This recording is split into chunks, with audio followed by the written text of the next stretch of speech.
99.9% cases में surgery जो है वो फर्स्ट ट्रीटमेंट। कोई भी और जो अगर क्लेम करता है कि हम ब्रेन ट्यूमर को बिना सर्जरी के ठीक कर देंगे, वो गलत है। प्लीज ऑल्टरनेटिव थेरेपी के चक्कर में पड़ के उस ट्यूमर को और बड़ा ना करें, जिससे कि डॉक्टर की और पेशेंट दोनों की समस्या बढ़ जाती है। कुछ पेशेंट्स ऐसे थे जो कि एक साइड के अंग को बिल्कुल खराब करके लेके आए, 2 पेशेंट बिल्कुल बेहोश अवस्था में आए, कुछ पेशेंट्स में ट्यूमर जो है वो ग्रो करके ऐसे एरिया में पहुंच गया जहां पर की सर्जरी पॉसिबल नहीं थी। इज इट पॉसिबल कि आफ्टर ट्रीटमेंट फिर से ट्यूमर जो है वो आ सकता है? जी हाँ, ब्रेन ट्यूमर की सबसे खास बात यह है कि वो कभी भी 100% नहीं निकाला जा सकता। बहुत स्वागत है आप सभी का नेशनल खबर में। लगातार हम न्यूरो सर्जरी और न्यूरो सर्जरी किस तरीके से की जाती है और इसमें क्या क्या टॉपिक्स आते हैं, इस पर हम ज़रूर चर्चा करते रहते हैं। लेकिन आज का ये खास प्रोग्राम इसलिए है क्योंकि हमारा जो टॉपिक है वो ब्रेन ट्यूमर को लेकर है। कई ऐसे अल्टरनेटिव इलाज हैं जो कि आज इस कंट्री में मौजूद हैं और क्लेम करते हैं कि ब्रेन ट्यूमर जैसे गंभीर दिक्कत को वो लोग कुछ ही महीनों में महज डाइट से और महज लाइफस्टाइल को सुधारने से ठीक कर सकते हैं। और क्या ये सच है और इसमें कितनी सच्चाई है, इसी पर आज हम चर्चा करने के लिए फोर्टिस में मौजूद हैं जो कि नोएडा में है। और मेरे साथ अभी मौजूद होंगे फोर्टिस के न्यूरो सर्जरी डिपार्टमेंट के हेड हैं डॉक्टर राहुल गुप्ता, जिनसे हम लगातार चर्चा करते रहते हैं। बहुत स्वागत है सर आपका। नमस्कार, बहुत बहुत स्वागत है आप सबका। और जैसे हम लोग अलग अलग पैथियों के डॉक्टर्स जो हैं या एक्सपर्ट्स जो हैं उनसे चर्चा करते रहते हैं और दे क्लेम कि वो ब्रेन ट्यूमर को वो ट्रीट कर सकते हैं with in few days. So is it possible? ये आपने बहुत इंपॉर्टेंट टॉपिक को छेड़ा है। और ब्रेन ट्यूमर में हम लोग यहाँ पर रेगुलरली ऑपरेट कर रहे हैं। महीने के कम से कम 8 से 10 केसेस हम लोग कर लेते हैं। और हमने देखा है कि ब्रेन ट्यूमर की समस्या काफ़ी गंभीर है। बहुत सारे पेशेंट्स हमारे पास लेट स्टेज में आते हैं। उसमें 7-8 पेशेंट्स पिछले 6 महीने में हमारे पास ऐसे आए हैं जिनको कि मैंने उनके आने से 3-4 महीने पहले भी देखा था। और फिर वो कहीं पर होम्योपैथिक, आयुर्वेदिक, नेचुरोपैथी या फिर कोई ऑल्टरनेटिव मेडिसिन में ट्रीटमेंट कराने लग गए, और जिसकी वजह से उनका जो ब्रेन ट्यूमर है वो 2 से 3 गुना बढ़ गया और उनकी हालत काफ़ी ख़राब हो गई। और फिर जब वहाँ के डॉक्टर्स या थेरेपिस्ट ने मना कर दिया कि अब हम कुछ नहीं कर सकते, तब वो हमारे पास आए और हमने उनकी सर्जरी करी। तो ब्रेन ट्यूमर का मैं आपको ये बताना चाहता हूँ कि 99.9% केसेस में सर्जरी जो है वो फर्स्ट ट्रीटमेंट है। कोई भी और जो अगर क्लेम करता है कि हम ब्रेन ट्यूमर को बिना सर्जरी के ठीक कर देंगे, वो गलत है। क्योंकि कुछ लोग जो हैं वो डेफिनेटली स्टेरॉइड्स देते हैं, जिसकी वजह से ब्रेन ट्यूमर जो है वो थोड़ा सा धीमा हो जाता है, हल्का पड़ जाता है, स्वेलिंग कम हो जाती है। लेकिन वो उसका परमानेंट इलाज नहीं है, बाद में वो ट्यूमर और बड़ा होकर आता है।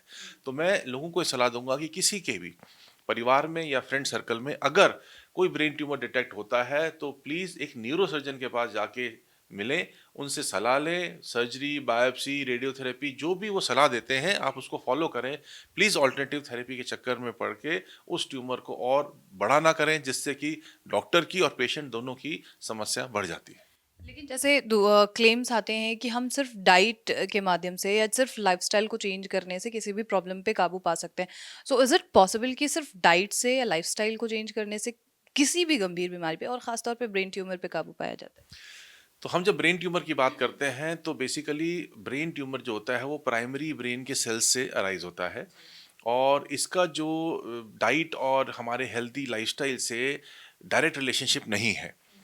क्योंकि कोई भी ब्रेन ट्यूमर होने का कारण ये नहीं है कि आपकी इम्यूनिटी लो है या आपको कोई इन्फेक्शन है या आपकी तबीयत खराब रहती है या आपको डायबिटीज़, हाइपरटेंशन है, जिसकी वजह से आपको ब्रेन ट्यूमर होगा। ब्रेन ट्यूमर होना ना होना एक किस्मत की बात है। कहीं ना कहीं आपके जीन्स में, जेनेटिक मेकअप में प्रॉब्लम है, जिसके बारे में शोध चल रहा है। अभी तक कोई क्लियर अंडरस्टैंडिंग नहीं है। पर अगर आप एक हेल्दी इंडिविजुअल हैं, आपकी डाइट अच्छी है, आप रेगुलर एक्सरसाइज करते हैं, आपका लाइफस्टाइल अच्छा है, आप अल्कोहल, सिगरेट से दूर है, तो उस केस में आपकी बॉडी जो है हेल्दी होगी। अगर आपकी बॉडी हेल्दी होगी, आपका माइंड हेल्दी होगा। साथ के साथ आपको इन बीमारियों से लड़ने की जो शक्ति है वो अच्छी होगी। तो इसलिए आपका जो रिस्पॉन्स होगा, आपका जो फाइटिंग मैकेनिज्म होगा और आपकी जो लॉन्गिविटी होगी ब्रेन ट्यूमर के ट्रीटमेंट के बाद, वो डेफिनेटली बेटर होगी। तो इसलिए डाइट से आप ब्रेन ट्यूमर ठीक नहीं कर सकते, पर आप उससे अच्छे से लड़ जरूर सकते हैं। जैसे अभी आपने केस स्टडी के बारे में बताया कि कुछ पेशेंट्स जो हैं वो अल्टरनेटिव इलाज ट्रीटमेंट्स करवा चुके हैं, तो आफ्टर सर्जरी उनका रिजल्ट क्या है? तो अगर हम उनकी बात करते हैं तो उसमें कुछ पेशेंट्स ऐसे थे जो कि एक साइड के अंग को बिल्कुल ख़राब करके लेके आए, 2 पेशेंट बिल्कुल बेहोश अवस्था में आए, कुछ पेशेंट्स में ट्यूमर जो है वो ग्रो करके ऐसे एरिया में पहुंच गया जहां पर कि सर्जरी पॉसिबल नहीं थी। तो किसी पेशेंट में हमें पार्शियल एक्सीजन करना पड़ा, कुछ पेशेंट में जो है क्वालिटी ऑफ लाइफ आगे भी इतनी अच्छी नहीं रही सर्जरी के बाद। तो इसलिए वो सब जो दिक्कतें हमारे को फेस करनी पड़ती हैं ड्यूरिंग द सर्जरी, जिसमें कि पेशेंट लेट स्टेज पे आता है, तो वो सारी दिक्कतें अल्टीमेटली पास ऑन पेशेंट को होती हैं, और जब पेशेंट को समस्या होती है तो उसके परिवार वाले बहुत परेशान होते हैं। हमने ये नोट किया है कि शायद परिवार वाले या पेशेंट जो है वो ट्रीटमेंट कराने में इंटरेस्टेड होते हैं, पर कोई दूर का रिश्तेदार या दोस्त सगे संबंधी जिनका उस पेशेंट से डायरेक्ट रिलेशन नहीं है, जो कि मुश्किल के टाइम पे उनको मदद करने नहीं आएंगे, वही ऐसी सलाह देते हैं कि आप सर्जरी मत कराओ और आप ऑल्टरनेटिव थेरेपी लो, और फलाने ने वो ठीक हो गया, जो कि ज़्यादातर 99% केसेस में फॉल्स क्लेम्स होते हैं। प्लीज़ उन चक्करों में नहीं पड़े। ब्रेन ट्यूमर है तो आपको एक अच्छे हॉस्पिटल में एक सीनियर न्यूरोसर्जन से मिलना है और उसकी सलाह को फॉलो करना है। आपको सेकंड ओपिनियन लेनी है, थर्ड ओपिनियन लेनी है, आप ले सकते हैं, लेकिन प्लीज़ ऑल्टरनेटिव थेरेपी के चक्कर में नहीं पड़े। एक बार ब्रेन ट्यूमर सर्जरी हो गई, बाई चांस कोई कैंसर निकल आया, उसके आगे रेडियोथेरेपी कीमोथेरेपी से ट्रीटमेंट होना है वो भी हो गया, लेकिन उसके बाद भी आपको रिस्पॉन्स उतना अच्छा नहीं मिल रहा, तो आप ऑल्टरनेटिव थेरेपी ट्राई कर सकते हैं, क्योंकि उस समय आपके पास कोई और ऑल्टरनेटिव है, अच्छा ऑल्टरनेटिव नहीं है, कोई ऑप्शन नहीं है। लेकिन अगर आप फर्स्ट स्टेज में ही सीधा ऑल्टरनेटिव थेरेपी ट्राई करेंगे तो उसमें वो ट्यूमर के बढ़ने के बहुत ज़्यादा चांसेस हैं और उससे मरीज को दिक्कत हो सकती है। ओके, जैसे इज इट पॉसिबल कि आफ्टर ट्रीटमेंट फिर से ट्यूमर जो है वो आ सकता है? जी हाँ, ब्रेन ट्यूमर की सबसे खास बात यह है कि वो कभी भी 100% नहीं निकाला जा सकता, कुछ ना कुछ सेल्स जरूर उसके बच जाते हैं। अगर बिनाइन ट्यूमर है या ट्यूमर ब्रेन के पेरेन्काइमा के बाहर है, सरफेस का ट्यूमर है, जैसे मेनिंजियोमा है, अकॉस्टिक न्यूरोमा है, या इस टाइप के कोई ट्यूमर्स हैं, तो उनको इससे अच्छे तरीके से निकाला जा सकता है कि वो दोबारा शायद कभी भी ना हो या बहुत लेट स्टेज में हो। लेकिन जो प्राइमरी ब्रेन के ट्यूमर हैं उनको कभी भी पूरी तरीके से 100% नहीं निकाला जा सकता, कुछ ना कुछ सेल्स उसके ब्रेन के अंदर बच जाते हैं जो कि दोबारा ग्रो कर सकते हैं। इसीलिए पेशेंट्स को हम रेडियोथेरेपी और कीमोथेरेपी देते हैं, ताकि वो सेल्स दोबारा ग्रो ना करें और दोबारा ट्यूमर ना हो। और उस केस में अगर आप किसी आयुर्वेदिक, होम्योपैथिक या ऑल्टरनेट मेडिसिन वाले ट्रीटमेंट में जाते हैं, तो वो अगर नुकसान नहीं पहुंचाए तो उसको करने में कोई खराबी नहीं है। ठीक है। एज ए न्यूरोसर्जन जब आप पेशेंट से मिलते हैं, जो ब्रेन ट्यूमर के पेशेंट्स होते हैं, जो दूसरे थेरेपीज या जो दूसरे ट्रीटमेंट्स लेकर आ चुके हैं, उनका पहला सवाल क्या होता होगा आपसे? एक्चुअली सवाल वो नहीं होता, उनके पास वो हताश होके आते हैं क्योंकि उन्होंने किसी ऑल्टरनेटिव ट्रीटमेंट में बड़ा विश्वास किया होता है, पैसे भी बहुत सारे खर्च किए होते हैं, लेकिन उसके बाद उनको पता चलता है कि उनकी क्लिनिकल सिम्टम्स बढ़ गए हैं, उनका ट्यूमर एमआरआई में बढ़ गया है। तो उस वक्त तो वो बड़े परेशान होते हैं। हमारा डेफिनेटली हमें गुस्सा आता है कि उन्होंने इस तरह का क्यों किया, पर हम लोग एक सांत्वना या एक सॉफ्ट कॉर्नर रखते हैं उनके लिए कि किसी के बहकावे में आके वो ऑल्टरनेट ट्रीटमेंट के लिए चले गए, और फिर हम जो बेस्ट पॉसिबल ट्रीटमेंट है वो उनको ऑफर करते हैं, और जो भी हमारी तरफ से हो सकता है हम करते हैं। लेकिन फिर भी मैं इस चैनल के माध्यम से सलाह देना चाहूँगा कि अगर आपको ब्रेन ट्यूमर है तो please alternative therapy initial stages में मत उसको ऑप्शन मिले। बिल्कुल, एक न्यूरोसर्जन के पास ज़रूर जाएँ और ट्रीटमेंट जो ऑप्शन है उसको ज़रूर लें। Thank you so much doctor Rahul. Thank you so much. नमस्कार, नमस्कार दर्शकों।